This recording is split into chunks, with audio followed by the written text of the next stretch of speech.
Ya, timnas Indonesia dua kali ketemu dengan Libya.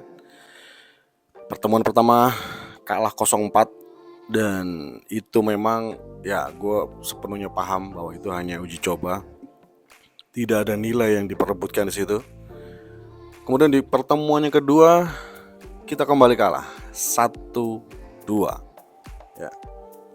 Dan yang ingin gue tekankan dari dua pertandingan tersebut memang ada tiga hal. Yang pertama, ini memang bukan permasalahan skor, tapi ini permasalahan tentang bagaimana cara bermain dari timnas Indonesia.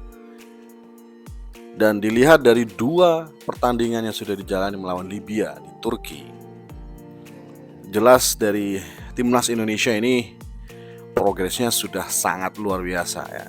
Dari segi organisasi permainan, tiki-takanya, kemudian bagaimana kecepatan-kecepatan sayap dari Garuda Indonesia ini terbukti cukup merepotkan dari pertahanan Libya.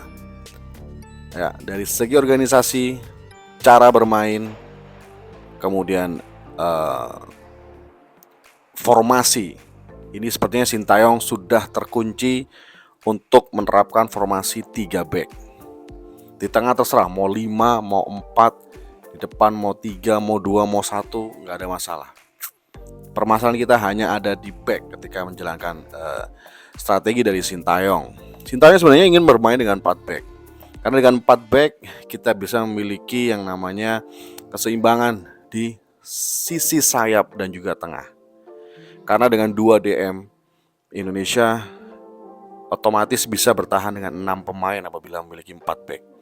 Tapi apabila dengan 3 back dan 2 DM, kita bertahan hanya menggunakan 5 pemain. Dan poin yang kedua yang ingin saya sampaikan, kita hanya perlu membenahi yang namanya manajemen permainan. Ya, kita tahu sendiri lah, kedalaman skuad dari timnas Indonesia tidak terlalu imbang. Ya, dimana di lini tengah terutama mungkin hanya Mark Klok yang bisa membackup permainan yang super tinggi ya intensitasnya dari seorang Justin Hubner dan juga Ivar. Itu bisa diimbangi oleh Mark Klok. Sedangkan untuk Kambuaya maupun Abimanyu saya kira tidak bisa bermain dengan intensitas yang setinggi itu. Fisikalitasnya juga tidak bisa setinggi sebesar dan seatletis dari dua pemain yang saya sebutkan tadi. Dan ini menjadi problem bagi Sintayong karena dia harus memanage gaya bermain dengan intensitas tinggi dan juga stamina dan juga kedalaman squad. Ya, itu poin yang kedua yang ingin saya sampaikan terkait kenapa Indonesia memiliki progres yang bagus meskipun hasilnya nggak bagus ya. Kemudian yang terakhir, yang ketiga, ini ya jelas konsentrasi ya. Dari dua pertandingan itu, Indonesia melawan Libya, Libya melawan Indonesia, tim yang sama, kita secara konstan memberikan giveaway, gol-gol yang gak perlu terjadi.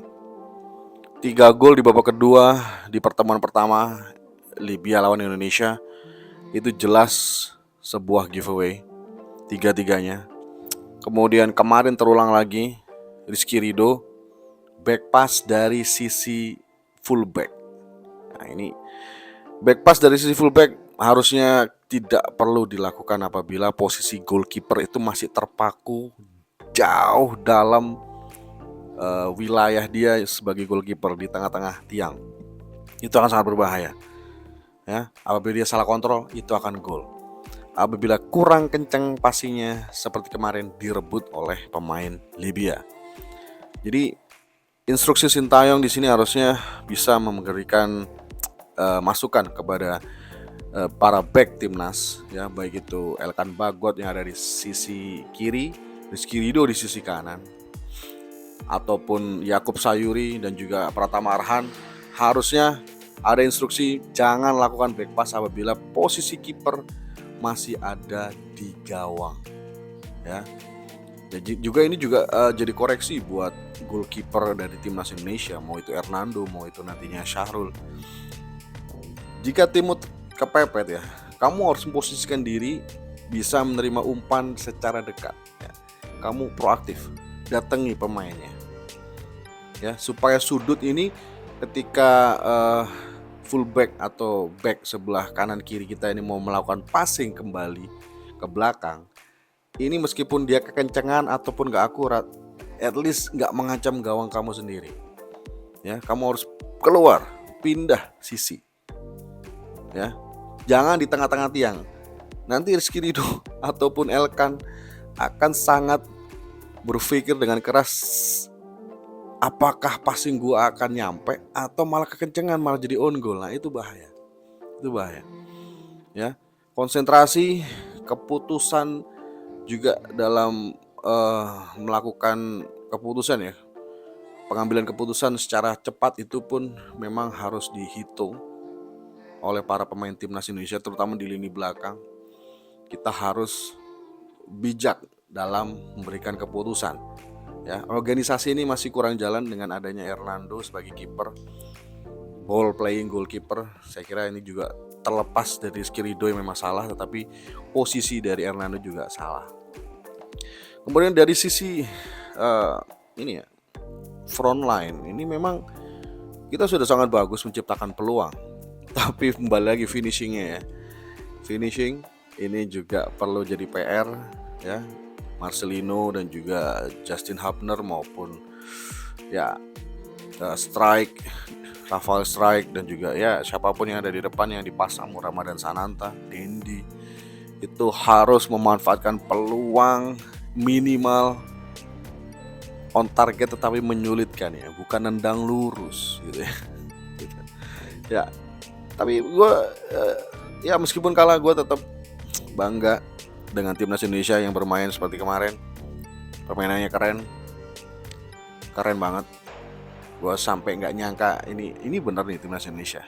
Kalau gini caranya mau lawan Thailand, Vietnam, Malaysia, Singapura, itu lewat. Kita sudah satu level di atas mereka. Kalau cara mainnya seperti ini, ya, tinggal diperbaiki sisi belakang dan juga finishing di sisi depan. Ya, di Piala Asia, gue harapkan timnas Indonesia bisa berkibar. Dan please, kalaupun kalah, jangan sampai giveaway. Jangan sampai kasih gol-gol mudah, oke? Jangan blunder. Gak apa-apa kalah, asalkan kita bisa berjuang dan mencoba dan memberikan yang terbaik. Oke?